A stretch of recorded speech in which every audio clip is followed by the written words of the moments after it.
लोग जब पूछते हैं कि आप काम क्या करते हो, असल में वो हिसाब लगाते हैं कि आपको कितनी इज़्ज़त देनी चाहिए। जय गुरु जी संगत जी। गुरु जी का अनंतम अनंतम शुक्राना और गुरु जी के श्री चरणों में कोटि कोटि प्रणाम। और गुरु जी की प्यारी संगत को जय गुरु जी। संगत जी, ये सत्संग एक आंटी जी का है। उन्होंने ये सत्संग हमें रिकॉर्ड करके भेजा है। बहुत ही प्यारा सत्संग है।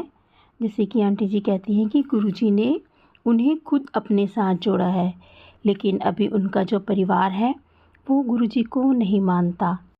हम गुरुजी से प्रार्थना करते हैं कि आंटी जी की ये वाली मनोकामना भी पूर्ण हो जाए और उनका परिवार भी गुरुजी को मानने लगे। तो चलिए अब हम आंटी जी से ही सुनते हैं उनका सत्संग। जय गुरु जी, शुक्राना गुरु जी को नमस्ते और सारी संगत जी को जय गुरु जी। मैंने अपने पिछले सत्संग में जैसे बताया था कि गुरु जी ने मुझे खुद अपने आप से कनेक्ट करवाया मैसेज के थ्रू 4 दिसंबर को, और उसके बाद से मुझे मतलब महसूस हुआ कि हाँ, ये गुरु जी से मतलब मेरा कनेक्शन बना है, ऐसा मुझे महसूस होने लगा था। और जब नए साल में उन्होंने कहा था कि मैं तुझे बड़े मंदिर बुलाऊंगा, तो उसके बाद 4 जनवरी को मैं बड़े मंदिर भी जा पाई उनके बुलाने से। और मुझे तो वहाँ के टाइमिंग्स का भी मालूम नहीं था, पर तभी मैंने एक सत्संग सुना जिसमें वो आंटी ने बताया कि मंदिर शाम के 5 बजे को खुलता है। तो मुझे गुरुजी ने मतलब ये मैसेज बता दिया कि शाम को ही जा, नहीं तो मैं सुबह ही सोच रही थी कि मैं 10-11 बजे जाऊंगी। और इस प्रकार मुझे मतलब वहाँ की टाइमिंग्स का पता चल गया और फिर मैं शाम को वहाँ पहुँची। और उसके बाद वहाँ पे मुझे बहुत अच्छा लगा। बहुत ही शांत और डिसिप्लिन्ड एटमॉस्फेयर, जिसका मतलब क्या कहा जाए, बहुत ही बढ़िया, जिसे जिसे एकदम से मन शांत हो गया। वहाँ जल प्रसाद मिला, फिर आगे बढ़े, फिर वहाँ पे एकदम से हमने गणेश जी के दर्शन हुए, महादेव के दर्शन हुए, और वहाँ पर फिर हमें बिठा दिया गया जहाँ हमें चाय प्रसाद मिला। वहीं पर मैं बैठी हुई थी कि एकदम से मुझे बहुत तेज़ प्यारी सी एक फ्रेगरेंस आई। मैं साथ वालों की तरफ देखने लगी, क्योंकि मैंने सत्संग में सुन रखा था कि ऐसे प्रेजेंस फील करवाते हैं गुरुजी। तो मैं इधर उधर देख रही हूँ, पर सब वैसे ही ज्यों के त्यों स्टिल होके बैठे हुए थे। फिर मुझे एकदम से महसूस हुआ कि हाँ, ये वही फ्रेगरेंस है गुरुजी की। मैंने मन मन में बोला, जय गुरुजी, शुक्राना गुरुजी। और उसके बाद फिर मैं कुछ सेकंड के लिए ही सही, लेकिन वो फ्रेगरेंस इतनी प्यारी थी कि मुझे वो फ्रेगरेंस वाली ब्लेसिंग मिल गई और मैं इतनी खुश हुई, शुक्राना गुरुजी। फिर आगे गए और वहाँ पे हमने फिर गुरुजी के दरबार में दर्शन किए। उसके बाद फिर लंगर प्रसाद चखा हमने, जो कि बहुत ही स्वादिष्ट था।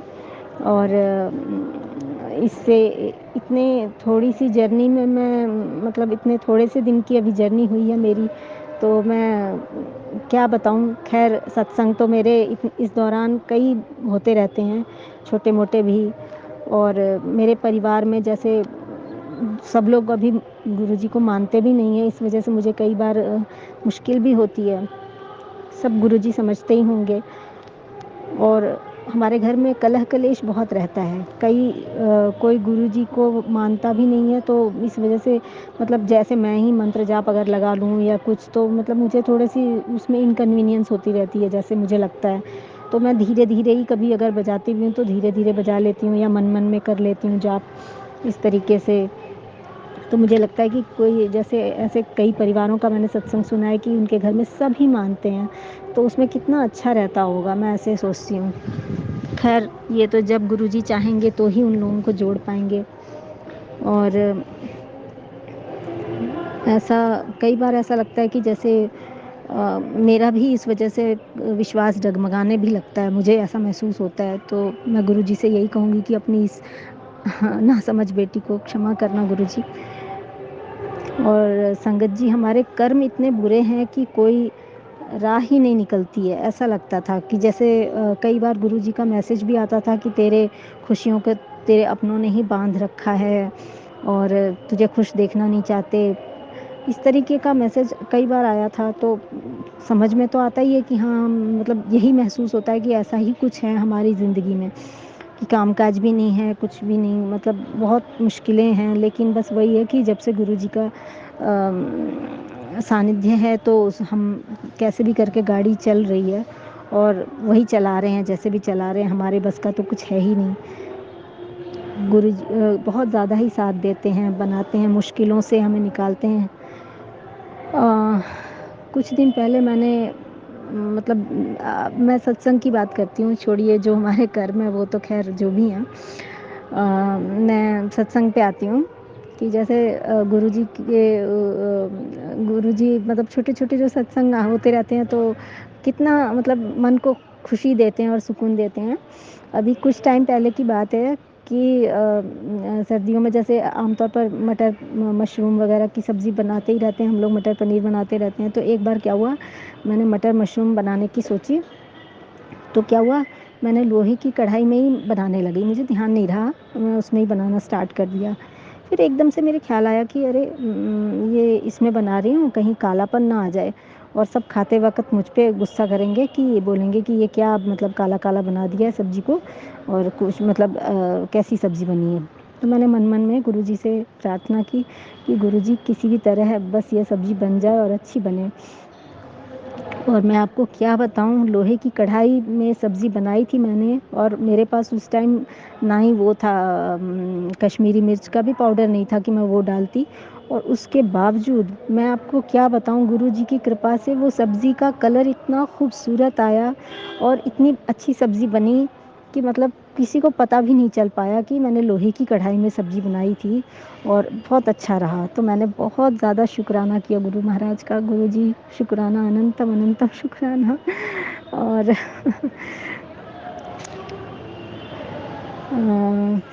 जैसे एक बार मैंने अपने एक दिन की बात बताती हूँ। एक बार क्या हुआ, मैं कोई गाना सुन रही थी, तो कई गानों में जैसे बीच बीच में वो होठों को गोल करके वो एक वो उसको क्या बोलते हैं, सीटी बजाने जैसा वो होता है ना म्यूज़िक, तो वो मुझे बहुत अच्छा लगता है। तो मैंने उसको ऐसे ही बोला कि एक्चुअली मेरे हस्बैंड को भी गाने वाने का कोई शौक़ ही नहीं है, तो मैंने, मेरे बेटे को तो फिर भी है थोड़ा शौक़, तो मैंने उसको ऐसे ही बोला कि तुम ऐसा बजा सकते हो तो देखो, ऐसे आवाज़ निकालो, बहुत अच्छा लगता है उसका साउंड। तो वो भी थोड़ा-सा मतलब उनके ही जैसा है ना, तो ऐसे थोड़ा चिढ़ा पड़ा था उस टाइम। तो कहता है मेरे को नहीं आता, मैं नहीं करता ये सब। तो मुझे थोड़ा-सा मेरा मन उदास सा हो गया। और उसके नेक्स्ट डे की बात है, मैं अभी सर्दियों के दिन है तो जैसे मैं पार्क के लिए निकली घर से, तो सुबह मतलब अगले दिन दोपहर की बात है, तो मैं पार्क जा रही थी, तो मुझे रास्ते में थोड़ी-सी दूर है पार्क, मतलब कुछ कदमों का फ़ासला है। तो एक मतलब 8-9 साल का लड़का होगा, वो ऐसे मेरे साथ मतलब मेरे बगल से होके निकला और मुझे मेरी ओर देखते हुए, और वही मुँह होंठ को गोल बजा के मतलब करके और वही आवाज़ निकालते हुए, और जैसे कोई गाने की धुन बजाते हुए और मुझे देखते हुए और आगे मेरे से चलता जा रहा है। मैं तो थोड़ी रुक सी गई कि मैंने, हैं ये क्या? और मेरे मन में एकदम से आया, और तब तक वो बस आगे निकल गया, फिर पता नहीं कहाँ चला गया। मैंने एकदम से मेरे मतलब मैं खुश हो गई वो आवाज़ सुन के, और मुझे थोड़े जैसे कुछ पलों के बाद ऐसा लगा कहीं ये गुरुजी थे क्या? कि मेरी छोटी-छोटी हमारे बच्चों मतलब हम अपने बच्चों की छोटी-छोटी, जिसमें लगता है कि उनको हमारे बच्चों को खुशी मिलेगी, उसका कितना ख़्याल रखते हैं गुरुजी, बहुत ज़्यादा ख़्याल रखते हैं गुरुजी। शुक्राना गुरुजी, शुक्राना, अनंतम शुक्राना गुरुजी। और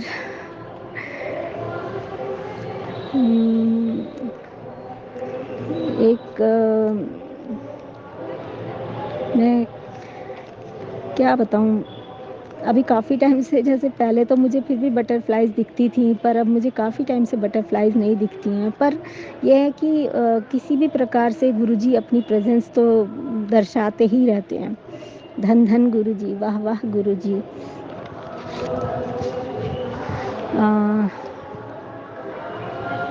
एक बार जैसे ये तो ख़ैर मैंने कई सत्संग कई आंटियों के, अंकलों के सुने हैं कि खाने-पीने की चीज़ भी हम जैसे जो भी चाहते हैं, कभी कुछ अगर मन करे तो वो कैसे ना कैसे करके गुरुजी हमारे पास वो चीज़ उपलब्ध करा देते हैं। ये तो मैंने कइयों के सत्संग में सुना हुआ है और यही चीज़ मेरे साथ भी होती है कि वो कैसे भी करके वो चीज़ हमारे सामने अवेलेबल हो जाती है किसी के मार्फत। तो एक बार कि एक एक ऐसे ही सत्संग, जैसे मेरे कई सत्संग तो होते रहते हैं, मैं उस टाइम सोचती हूँ कि हाँ ये बोलूँगी अब के बार सत्संग शेयर करूँगी तो, और पर मेरे दिमाग में मुझे थोड़ी भूलने की भी है, मतलब है आदत, तो भूल जाती हूँ। फिर मैंने एक दिन एक सत्संग में सुना था कि एक संगत जी थी, उनको ये मैसेज आया था कि पुत्र तू भूल जाती है और तू लिख लिया कर। तो मैंने भी ये और मतलब एक तरीका अच्छा लगा मुझे सुन के। फिर मैंने भी इसलिए क्या किया कि आजकल मैं भी थोड़े बहुत जब मतलब हर समय तो नहीं हो पाता, खैर कभी काम कर रही होती हूँ तो नहीं हो पाता, पर जैसे अगर खाली बैठी हूँ और मेरे दिमाग में कोई आया कि हाँ ये सत्संग हुआ है मेरे साथ, तो मैं उसको नोट डाउन कर लेती हूँ ताकि मैं भूल ना जाऊँ। तो जो याद आया उन्हें लिख लिया, और बाकी तो खैर गुरुजी ही बुलवाते हैं। हम जब सत्संग शेयर करना चाहते हैं तो उस टाइम जो गुरुजी चाहते हैं वही हम बोल पाते हैं, ये तो है। हाँ, हम सब जानते हैं कि गुरुजी हमें सत्संग के थ्रू हमारे लिए जो मैसेज है वो पहुंचाते हैं, मतलब किसी संगत को हमारे सत्संग के थ्रू मैसेज पहुंचाना चाहते हैं तो वही कहलवाते हैं।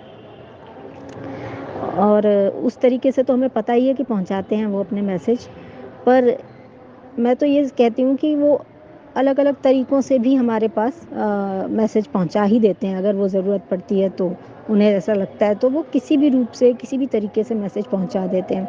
अभी मैं 2 दिन पहले की ही बात बताती हूँ कि क्या हुआ, गलती से मेरे द्वारा ना मेरे बाथरूम में गीज़र ऑन रह गया और मुझे पता ही नहीं। मैं उसके बाद कुछ और भी किचन में काम काफ़ी देर करती रही। बाद में मैं जब थोड़े टाइम के बाद बालकनी में गई हूँ कुछ करने के लिए, तो मैंने बालकनी के नीचे ऐसे ही नज़र पड़ी तो वहाँ कोई आदमी खड़ा है और वो बातें कर रहा था फ़ोन पे। फिर एकदम से मेरे कानों में जैसे उसके कहते हुए आवाज़ आई कि जैसे किसी से बात करते हुए कह रहा है कि अरे क्या बताऊँ, बड़ा परेशान हूँ, रात के 12 सवा 12 बजे तक भी गीज़र ऑन छोड़ देते हैं ऐसे करके।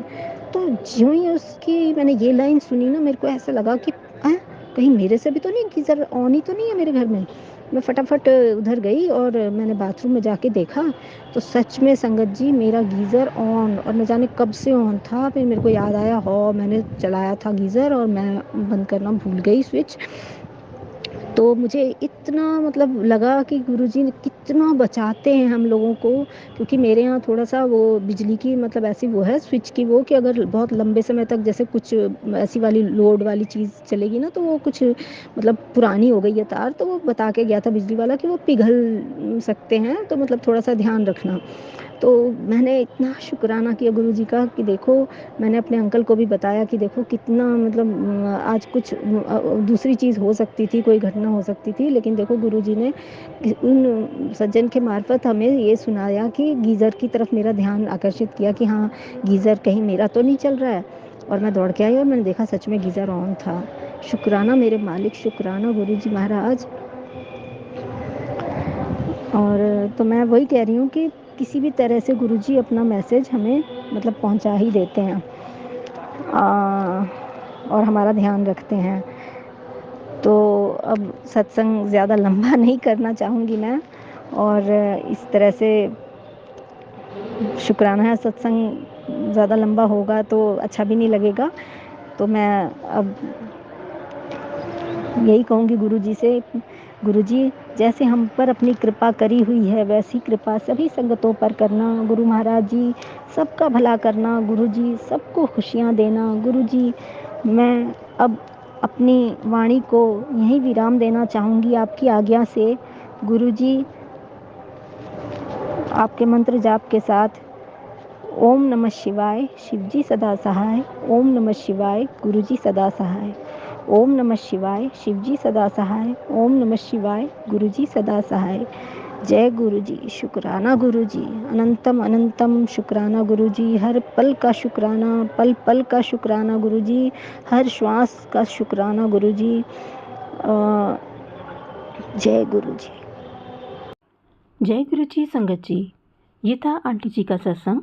अगर आपको ये सत्संग अच्छा लगा हो तो प्लीज़ इस सत्संग को लाइक और शेयर ज़रूर कीजिए।